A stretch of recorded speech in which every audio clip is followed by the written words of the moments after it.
இரவும் பகலும் பாராமல் கொட்டி தீர்த்த காதல் அனுபவங்களை மறந்து போதல் என்பது நாகரிகமற்ற செயல். அப்படி தன்னுடைய காதல் அனுபவங்களை மறந்து போன ஒரு பெண்ணிடம் அந்த நினைவுகளை பற்றி ஏக்கத்தோடு கேட்கக்கூடிய இந்த வரிகளை அமைந்திருக்கக்கூடிய ஒவ்வொன்றும் இதயங்களில் கனத்த ஓசையாகவே வெளிப்படுத்துகின்றது. இவ்வளவு நாள் இடைவேளைகளில் என்னை பற்றி சற்றேனும் நினைவில் இருக்கின்றனவா? இருவரும் சேர்ந்து ரசித்து கேட்ட பாடல்கள், திரைக்கதைகள் என ஏதாவது நினைவில் இருக்கின்றனவா?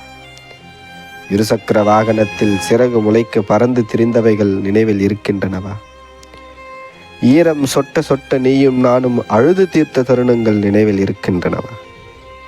இரு விரல்கள் கோர்த்து இறுக்கமாய் நடந்து திரிந்த பாதைகளேனும் நினைவில் இருக்கின்றனவா?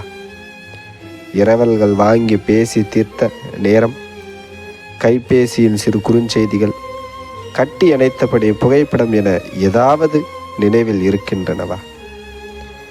அல்லது இறுதி வாழ்வின் வரை இருவரும் இணைந்துதான் இருப்போம் என செய்து கொடுத்த சத்திய பிரமாணமாவது உன்னில் நினைவில் இருக்கின்றனவா?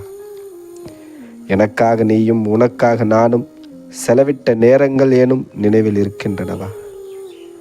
நமக்குள் அடிக்கடி ஏற்பட்ட சண்டைகள், விவாதங்கள், கோபங்கள் என ஏதாவது நினைவில் இருக்கின்றனவா? அல்லது பசியின் சோர்வில் இருவரும் மாறி மாறி ஊட்டிக்கொண்ட உன்னத நினைவுகளேனும் உன்னுள் இருக்கின்றனவா? உனக்கான பிறந்தநாள் வாழ்த்தும் பரிசுகளும் உன் மடியில் தலை வைத்து உறங்கியவை எனும் உன் நினைவில் இருக்கின்றனவா? இவையெல்லாம் உன் நினைவில் இல்லாமல் கூட போகட்டும். கடைசியாக ஒன்றை மட்டும் சொல்.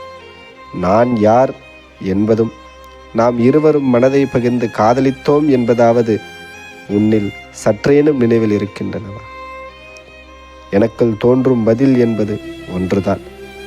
இவற்றில் ஏதாவது ஒன்று உனக்குள் மிச்சம் இருந்திருந்தால் கூட இவ்வளவு எளிதாக என்னை பிரிந்து இத்தனை நாள் கடந்திருக்க மாட்டாய் என்பதை தவிர உண்மையாகவே எந்த நினைவும் உனக்குள் இருப்பதாக நான் உணரவில்லை என்பதே நிதர்சனம்.